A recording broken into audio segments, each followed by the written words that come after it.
ICSE 10th math में हम लोगों ने फर्स्ट यूनिट स्टार्ट की थी, जिसका थर्ड एंड लास्ट चैप्टर है शेयर्स एंड डिविडेंड्स। एक्चुअली में जब आप कोई बड़ी फर्म या इंडस्ट्री स्टैब्लिश करना चाहते हैं तो आपको बहुत ज़्यादा पैसों की ज़रूरत होती है। अगर आप अकेले कैपेबल नहीं हैं कि इतनी बड़ी कंपनी खुद से स्टार्ट कर सकें, तो आप उसमें पैसा इन्वेस्ट कराते हैं through sum rule from the market. इन्हीं को यहाँ हम शेयर एंड डिविडेंड्स में पढ़ने वाले हैं। एक्चुअली में आप टोटल अमाउंट को छोटे छोटे पार्ट में स्प्लिट करते हैं।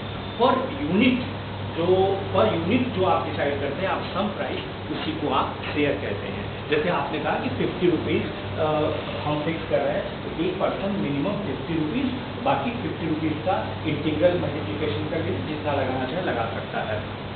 यहाँ आपने जो मिनिमम वैल्यू असाइन की, उसको आप नॉमिनल वैल्यू या फेस वैल्यू कहते हैं। अब और पर यूनिट को आप शेयर कहते हैं। अब इनको जो परचेज कर रहा है वो एक्चुअली में आपकी कंपनी या फर्म में इन्वेस्ट कर रहा है, उसको आप शेयर होल्डर कहते हैं। और आप बदले में जो कंपनी का एडवांटेज होने वाला है या जो प्रॉफिट होने वाला है, उस प्रॉफिट का कुछ परसेंट आप उन शेयर होल्डर्स में डिस्ट्रीब्यूट करते हैं, जिसको आप डिविडेंड्स कहते हैं। फॉर एग्जाम्पल, आपको जो भी पैसों की ज़रूरत थी, आपने उसको ₹50 की यूनिट में स्प्लिट किया। मीन्स कोई भी पर्सन आप मार्केट ₹50 इन्वेस्ट कर सकता है आपकी कंपनी में। अब वो अपनी कैपेबिलिटी के accordingly 10 unit, 15 unit, 50 unit, 1000 unit जो भी है वो लेंगे। Per unit is called share, और जो वैल्यू आपने फिक्स की that is called the nominal value or face value. जो पर्सन इनको परचेज कर रहा है उनको आप शेयर होल्डर कह रहे हैं। आ जाइए, अगर आपकी कंपनी की परफॉर्मेंस बहुत अच्छी होने वाली है, तो आपके कंपनी की एक मार्केट वैल्यू आती है। वो मार्केट वैल्यू नॉमिनल वैल्यू या फेस वैल्यू से ग्रेटर भी हो सकती है, लेसर भी हो सकती है और इक्वल भी हो सकती है। यानी एक टर्म आ रहा है यहाँ मार्केट वैल्यू। हालांकि अगर हम देखें तो जो डिविडेंड्स या जो गेन आपको, दैट इज आपकी फर्म को जो भी गेन डिस्ट्रीब्यूट करना होता है परसेंटेज प्रॉफिट, वो आप उस नॉमिनल वैल्यू पर ही देते हैं। लेकिन परचेज मार्केट वैल्यू पर होता है। ठीक से समझने की कोशिश करते हैं। मान लेते हैं आपने 50 रुपीज़ डिसाइड किया। अब आपकी कंपनी की परफॉर्मेंस बहुत अच्छी है, तो उसकी एक, ये तो नेट नॉमिनल वैल्यू हो गई, और अब उसकी जो मार्केट वैल्यू है वो market value greater than nominal value हो गई। तो एक्चुअली में कोई अगर शेयर परचेज करेगा तो मार्केट वैल्यू पर परचेज करेगा। अलग बात है कि जो डिविडेंड्स होगा वो उसकी नॉमिनल वैल्यू पर कैलकुलेट किया जाएगा। हम आपको दिखा रहे हैं। पहले कुछ लैंग्वेज देख लेते हैं। हमने कहा मार्केट वैल्यू नॉमिनल वैल्यू से ग्रेटर हो सकती है, मार्केट वैल्यू नॉमिनल वैल्यू के बराबर हो सकती है, या market value less than nominal value हो सकती है। अगर market value greater than nominal value है तो इसको बोलते हैं एबव पर, एबव पर, या एट अ प्रीमियम कहते हैं। मार्केट वैल्यू अगर नॉमिनल वैल्यू के बराबर है तो इसको हम एट पर कहते हैं, और अगर मार्केट वैल्यू नॉमिनल वैल्यू से कम है तो इसको बिलो पर कहते हैं। अब इनका मतलब क्या है ये हम आपको समझा देते हैं। उससे पहले मान लेते हैं कि हमने नॉमिनल वैल्यू 50 रुपीज़ डिसाइड की और उसकी मार्केट वैल्यू 60 रुपीज़ हो गई। मीन्स मार्केट वैल्यू 60 रुपीज़ की हो गई। अब मान लेते हैं एक आदमी को, अच्छा नॉमिनल वैल्यू हमने 50 रुपीज़ डिसाइड की थी। अब अगर मान लेते हैं कोई पर्सन 10 यूनिट मीन्स 10 शेयर लेना चाहता है, तो उसे कितना इन्वेस्ट करना पड़ेगा। अब जब वो मार्केट से परचेज करेगा तो उसको 60 रुपीज़ पर शेयर का पे करना पड़ेगा। यानी वो जो टोटल वैल्यू पे करेगा वो 10 यूनिट का 600 रुपीज़ पे करेगा। ठीक है?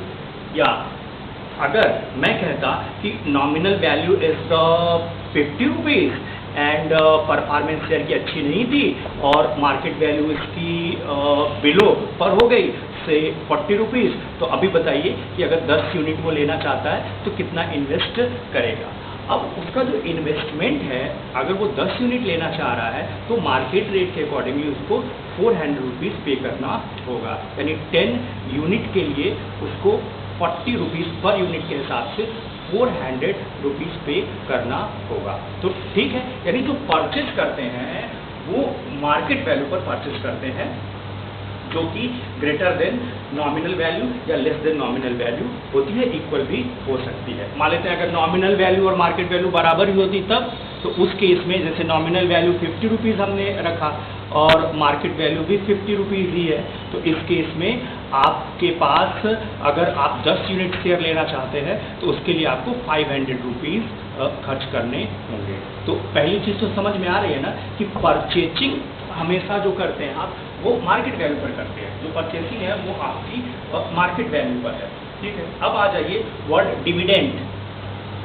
डिविडेंड, डिविडेंड क्या है? कंपनी डिसाइड करती है कि जो भी उसको प्रॉफिट हो रहा है उसका वो 10%, 15%, 20% जो भी है वो आपको पे करेगी। कंपनी जो भी पे करती है वो नॉमिनल वैल्यू पर पे करती है। फॉर एग्जाम्पल मान लेते हैं कि ठीक है, आपने जो कंपनी या फॉर्म एस्टैब्लिश करनी थी उसमें 50 रुपीज़ की आपने नॉमिनल वैल्यू फिक्स की। चलिए मान लेते हैं मार्केट वैल्यू 60 है, आपने 10 यूनिट लिया और 600 रुपीज़ आपने इन्वेस्ट कर दिया। ठीक है, अब अगर मैं कहता 20% dividend is decided by the company to pay you per annum, तो आपका इनकम एक साल में आपकी कितनी इनकम हुई? 20% डिविडेंड पर एनम, तीनों केस में देख लीजिए, per annum.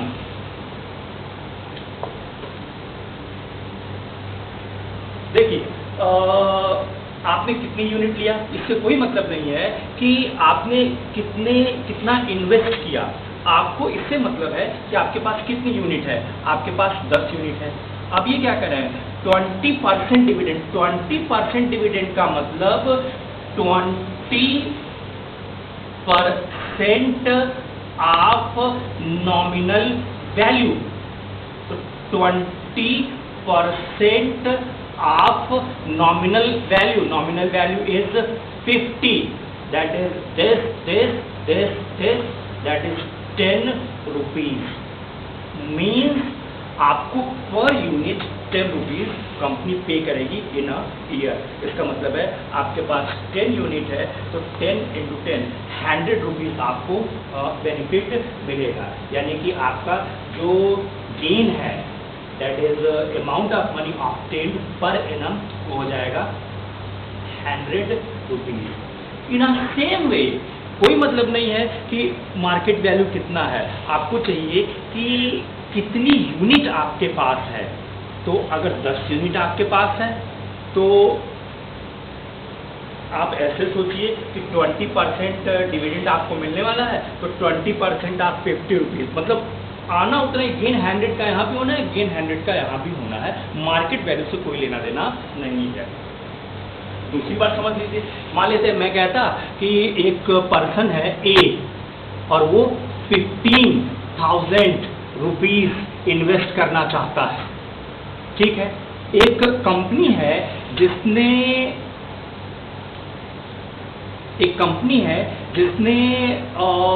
100 rupees nominal value का शेयर लॉन्च किया और एट अ प्रीमियम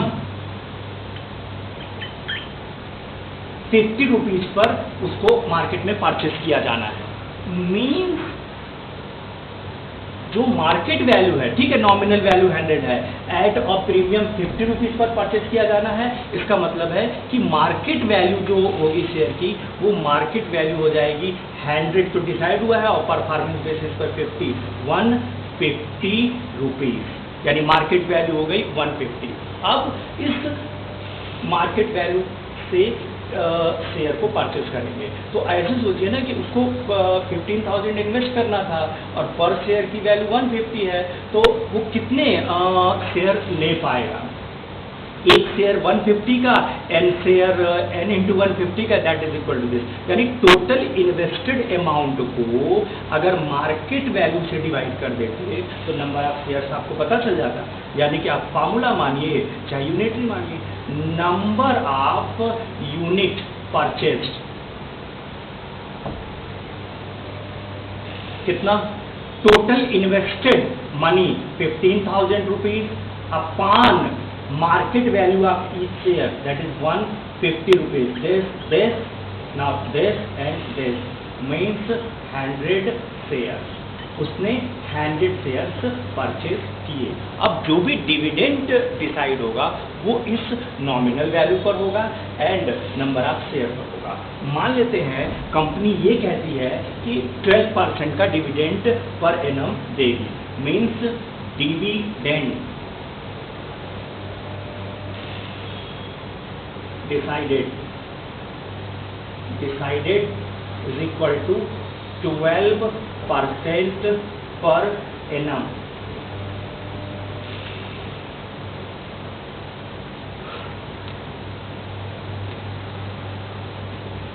ठीक है,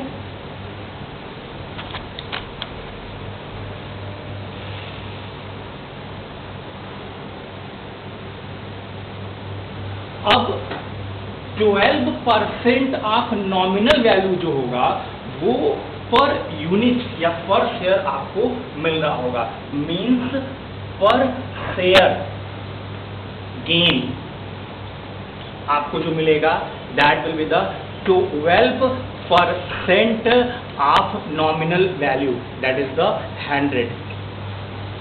यानी पर शेयर आपको 12 रुपीज मिलेंगे। अभी आपके पास कितने शेयर हैं? 100 शेयर्स हैं, तो आपको जो डिविडेंड मिलेगा वो यहाँ ला के मल्टीप्लाई कर दीजिए। पर शेयर आपको 12 रुपीज मिल रहा है, तो यहाँ 100 शेयर पर कितना मिलेगा? 1200, यानी 1200 पर ईयर की आपको बेनिफिट मिलने लगा। चलिए एग्जाम्पल में आते हैं। तो एग्जाम्पल में आने से पहले इन अ सिंगल वर्ड शेयर्स क्या है? जो total price, total amount decide हुआ था किसी फंड को एस्टैब्लिश करने के लिए, उसमें जो मिनिमम इन्वेस्टेड अमाउंट आपने फिक्स किया दैट इज कॉल्ड शेयर, और उस वैल्यू को जो आपने फिक्स किया that is called nominal value, जिसकी मार्केट वैल्यू ग्रेटर या लेसर हो सकती है। परचेज आप मार्केट वैल्यू पर करते हैं। सो आपको जब भी नंबर ऑफ शेयर्स निकालना होगा तो इन्वेस्टेड अमाउंट को आप मार्केट वैल्यू से डिवाइड करेंगे, ठीक है। और जब डिविडेंड निकालना होगा तो आपको क्या चाहिए? आपको चाहिए डिविडेंड की वैल्यू कितनी है, आपके पास शेयर कितने हैं और nominal value of the share कितना है। चलिए ठीक है, एक फुल पेज न्यूमेरिकल लगा के देखते हैं। एक एग्जाम्पल लेके चलते हैं। Person invested ₹12,500 in shares of a company which is paying 6% dividend per annum. ₹50 share is bought at 62.50 rupees each. Find the income from the investment. सुन लीजिए, इन्वेस्टेड रुपीज के बारे में आपको बताया जा रहा है। Invested amount, invested amount 12,500 rupees, ठीक है। Dividend per annum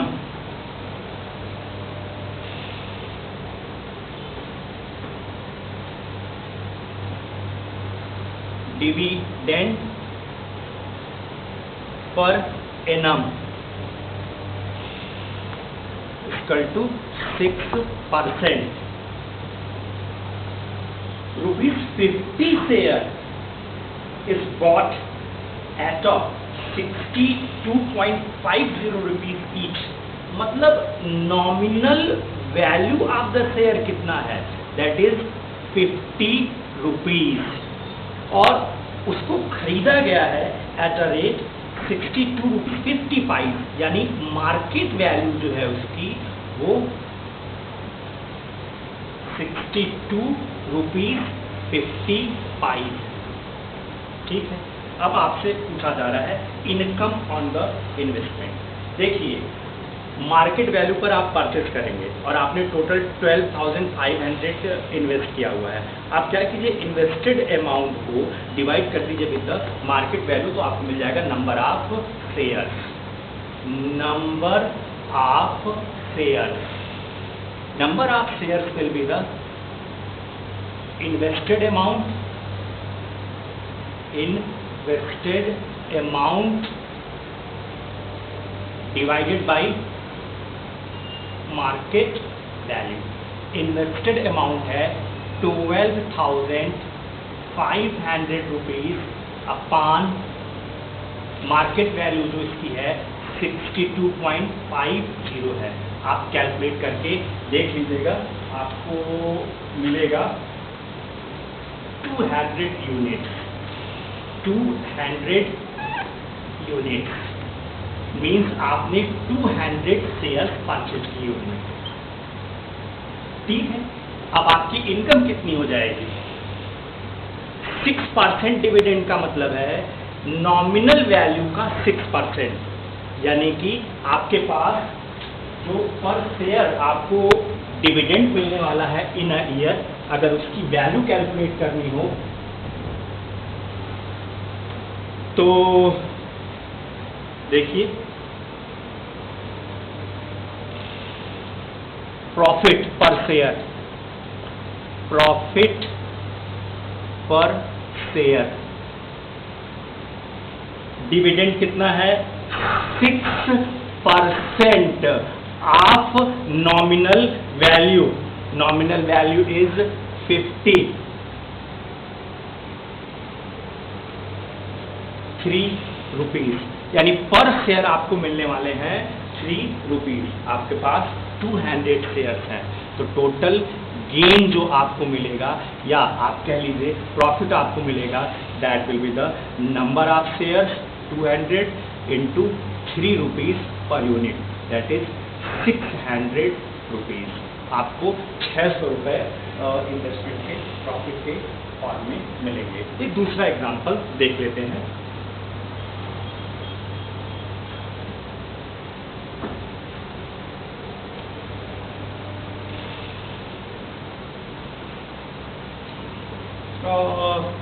₹100 share at a 20 rupees premium in a company which is paying 15% dividend. Find the market value of 600 shares and the annual income and the percentage income. क्या कह रहा है? ₹100 share at a 20 rupees premium is brought, means nominal value of the share is 100 और 20 rupees premium का मतलब क्या हुआ? मतलब मार्केट वैल्यू जो उसकी है दैट इज 120 रुपीज, मीन्स पर शेयर 120 का परचेज किया जा रहा है। 15% डिविडेंड डिसाइडेड किया है कंपनी ने, 15% का डिविडेंड डिसाइड किया है कंपनी ने। अब आपसे कह रहा है मार्केट वैल्यू ऑफ 600 शेयर, पर शेयर 120 का है, तो क्या 600 शेयर की प्राइस नहीं निकल जाएगी? मार्केट वैल्यू ऑफ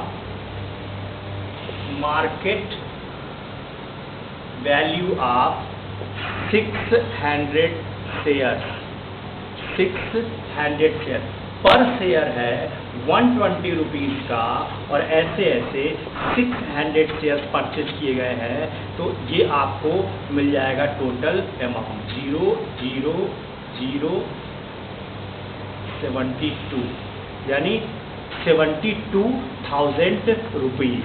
ये इन्वेस्टेड अमाउंट हो जाएगा। अभी पूछ रहा है एनुअल इनकम। अब ऐसे सोचिए कि अगर उसने 600 शेयर लिए हैं तो उसने पे तो 72,000 किया है। अब अगर उसको डिविडेंड मिलना है तो 15% ऑफ नॉमिनल वैल्यू मिलना है। तो आप चेक कर लीजिए 15% ऑफ नॉमिनल वैल्यू कितना है 100, that is 15 rupees per share,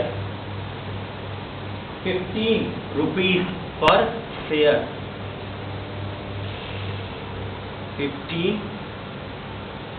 पर शेयर, ये इनको मिलना है।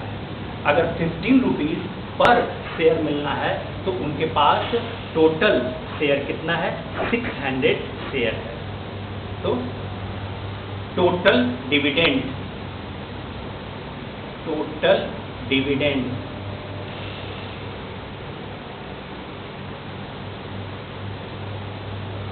फॉर्म कितने शेयर है 600 शेयर है, ठीक है। और पर शेयर कितना मिल रहा है 15 रुपीज, कितना हो जाएगा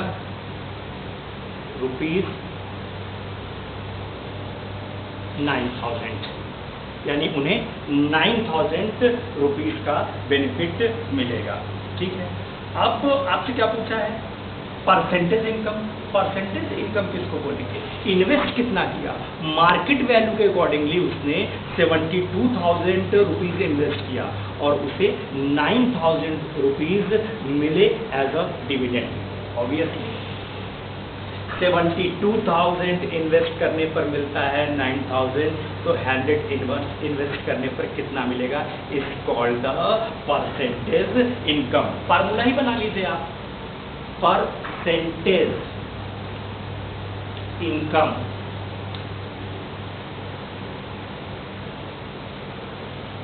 dividend found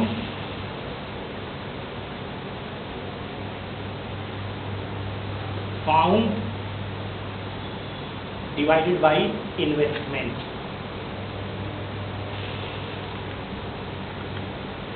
into 100. Dividend found 9,000, investment 72,000 into 100. This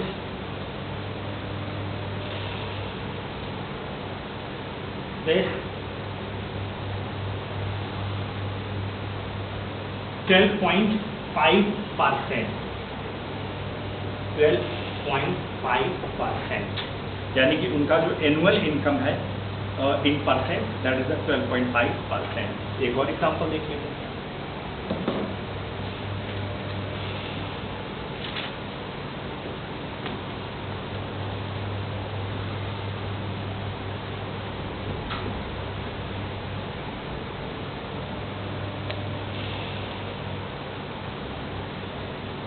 A company with 4,000 shares of nominal value of ₹110 each declares an annual dividend of 15%.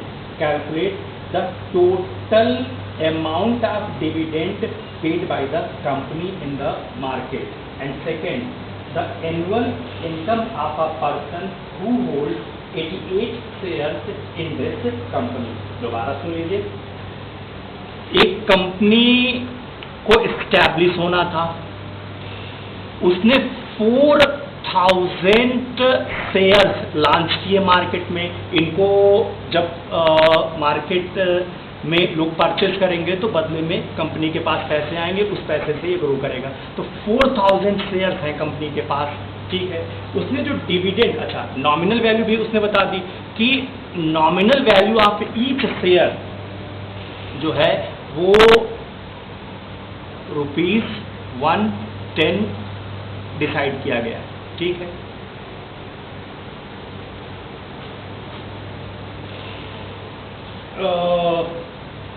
जो एनुअल डिविडेंड है वो 50% है।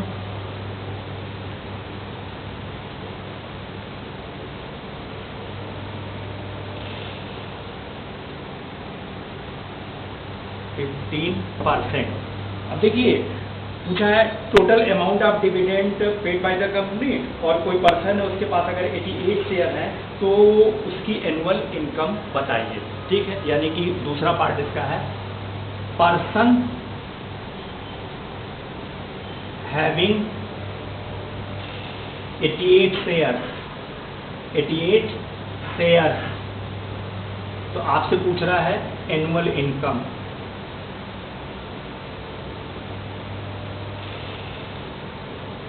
ठीक है, अभी देखिए कंपनी ने जो शेयर की वैल्यू फिक्स की वो 110 रुपीज़ ईच फिक्स थी, ऐसे ऐसे 4000 शेयर है, यानी वो मार्केट से कितना पैसा उठा रहा है अगर आपको जानना है तो दिस इंटू दिस कर लीजिए। अरे पर शेयर है 110 का और ऐसे ऐसे 4000 है, यानी आपको पता चल जाएगा कि उसने कंपनी को एस्टैब्लिश करने में जो total amount of money invest कराया वो कितना था। फिलहाल ये एनुअल डिविडेंड डिसाइड करे 15%, तो ये अच्छा यहाँ एक चीज़ है, मार्केट वैल्यू नहीं दी गई है। मार्केट वैल्यू नहीं दी गई, इसका मतलब है नॉमिनल वैल्यू पर ही उसको जो है परचेज किया जा रहा है। अगर 15% डिविडेंड डिसाइड है तो 15% ऑफ 110 ये क्या मिलेगा, ये मिलेगा पर शेयर कितने रुपए दिए जाने हैं। देख लीजिए, देश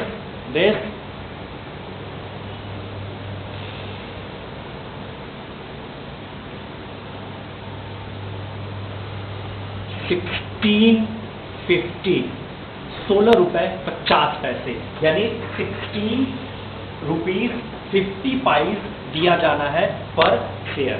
तो आप ऐसे समझिए कि 4000 शेयर्स हैं तो टोटल डिविडेंड कितना हो जाएगा, पर शेयर पर उन्हें देना होगा 16 रुपीज 50 पैसे, तो 4000 शेयर्स पर कितना देना होगा। Total dividend distributed, total dividend distributed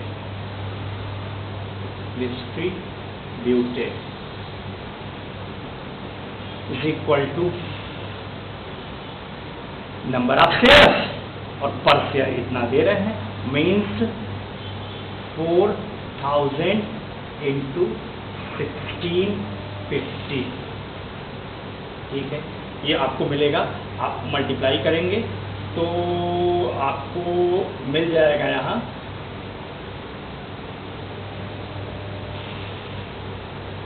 66,000 rupees, यानी कि इतने रुपए company as a dividend distribute करेगी to the shareholders in a year.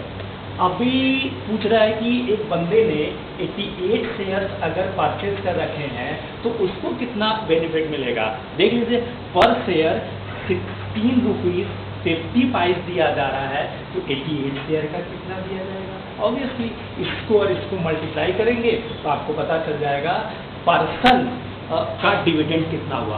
Person obtaining a dividend, person obtaining dividend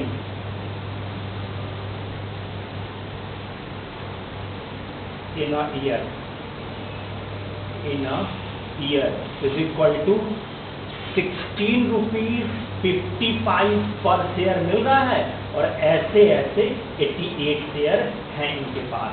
तो इनकी जो एनुअल इनकम होगी या इनको जो बेनिफिट मिलेगा वो कितने रुपए का मिलेगा, इनटू कर लीजिए।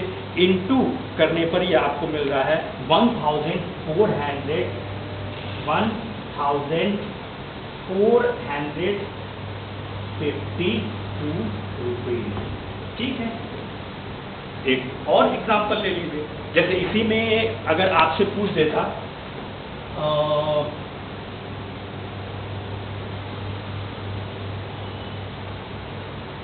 मीन्स ये डेटा हम यही ले रहे हैं, क्वेश्चन चेंज कर रहे हैं कि कंपनी है जिसने 4000 शेयर लॉन्च किए हैं, नॉमिनल वैल्यू उसने 110 रखी है, एनुअल डिविडेंड 15% है, और एक पर्सन है उसने 88 शेयर परचेज कर रखे हैं तो अब एनुअल इनकम नहीं पूछ रहे हैं, मीन्स क्वेश्चन यही है पर्सन हैविंग 88 शेयर। अगर मैं पूछ लेता कि what was the market value of the share, तो कैसे निकालते आप? आपको एक कंडीशन दे देता, जैसे इन्होंने डेटा तो हमने ये उठा लिया, 4000 शेयर कंपनी ने लॉन्च किए, नॉमिनल वैल्यू 110 थी, 15% का एनुअल डिविडेंड उसने डिसाइड किया। एक पर्सन जो 88 शेयर रख रहा था, अब इसके आगे का डेटा ये चेंज कर रहे हैं, ये कह रहे हैं कि if the person receives 10% of investment, find the price which is paid for each share. Means market value जानने के लिए आपको उस पर्सन का के एडवांटेज का इन्वेस्टमेंट के साथ रिलेशन बता रहा है। कह रहा है 10% of his investment, 10% of investment is equal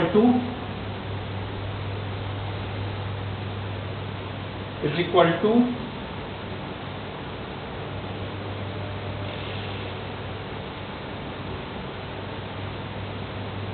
total gain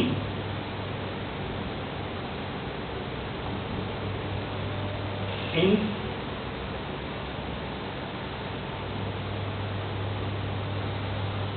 %10 of investment is equal to total gain dividend।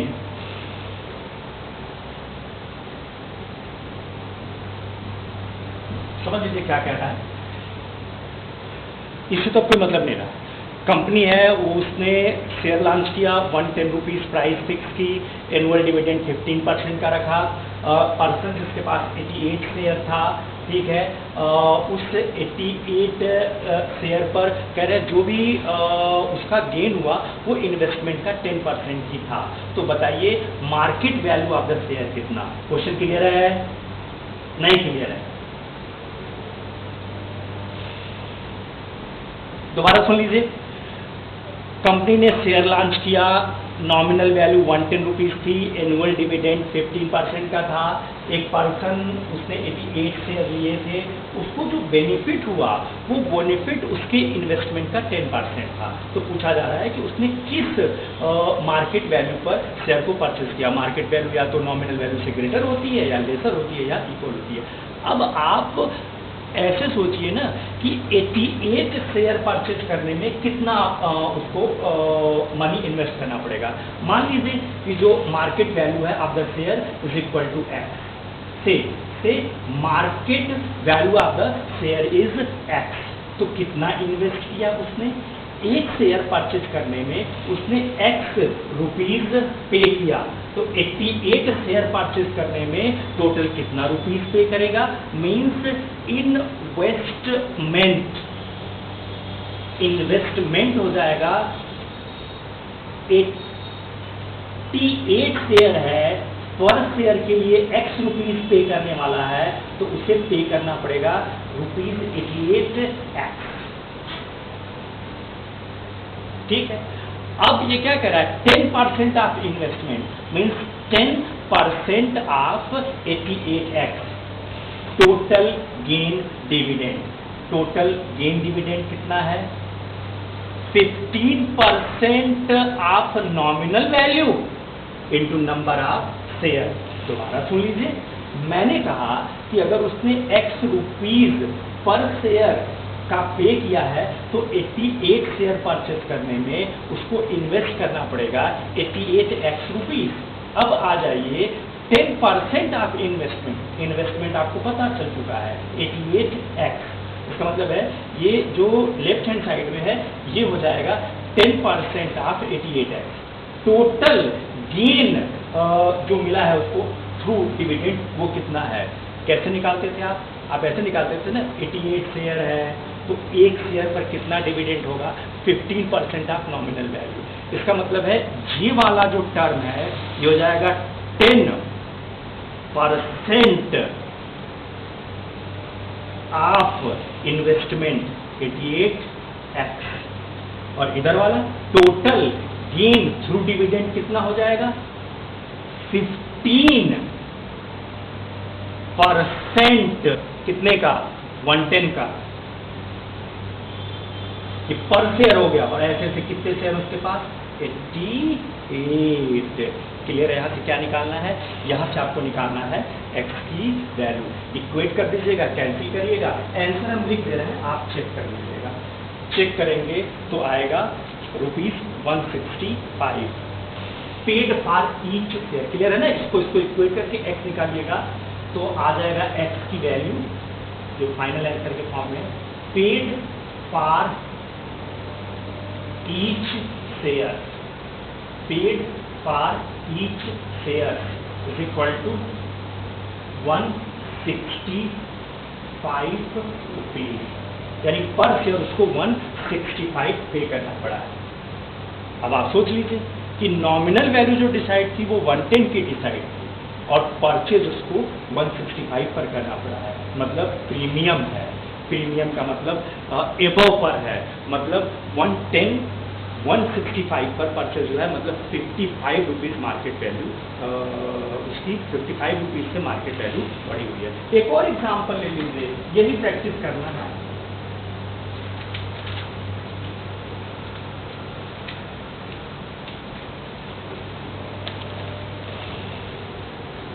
A man buys the ₹80 share in a company which pays 20% dividend.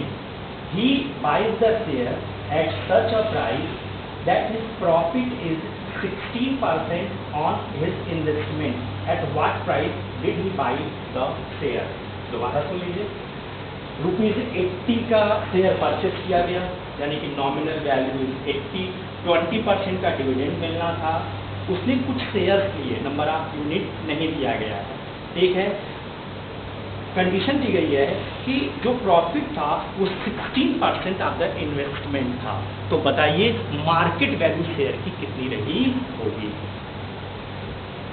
तो डेटा लिखते रहे हैं, ₹80 शेयर यानी nominal value is equal to 80 rupees.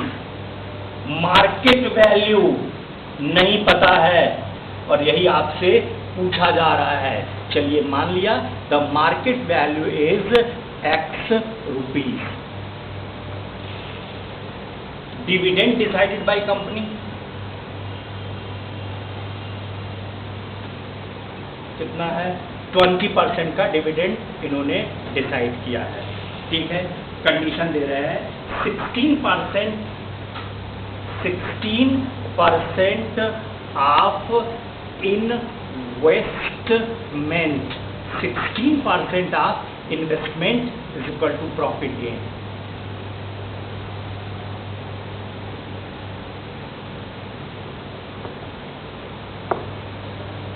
ठीक है,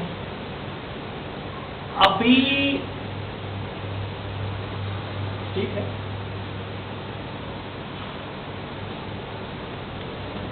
एक चीज और, यहाँ क्या नहीं है, how many shares are bought, ये नहीं है। तो ये तो क्लियर है ना कि नॉमिनल वैल्यू 80 है, उसने कुछ शेयर परचेज किया, द मार्केट वैल्यू जो नहीं पता है, डिविडेंड 20% है, कह रहा है 16% of investment equal to profit gain. तो मान लीजिए market value is the ₹X and total number of share and total number of share purchased, total number of share purchased is equal to N। तो amount invested कितना हो जाएगा, मिल गया ना।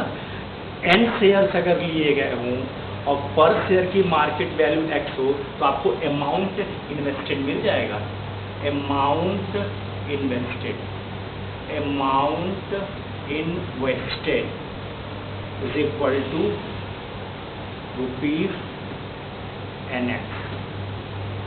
ठीक है, अब क्या करें, 16% of investment means 16% of investment. Profit gain, profit कैसे निकलेगा, कितने शेयर हैं N, डिविडेंड कितना है 20%, किसका, ऑफ नॉमिनल वैल्यू, यानी प्रॉफिट गेन क्या है 20% ऑफ नॉमिनल वैल्यू, ये पर शेयर प्रॉफिट हो गया। और ऐसे ऐसे कितने शेयर है, n शेयर, इतने का प्रॉफिट हो गया। इसका मतलब है इन दोनों को इक्वेट करेंगे तो देखिए क्या मिलने वाला है, आपको मिलने वाला है 16/100 into nx is equal to 20/100 into 80 into n। Number of share cancel हो गए, 100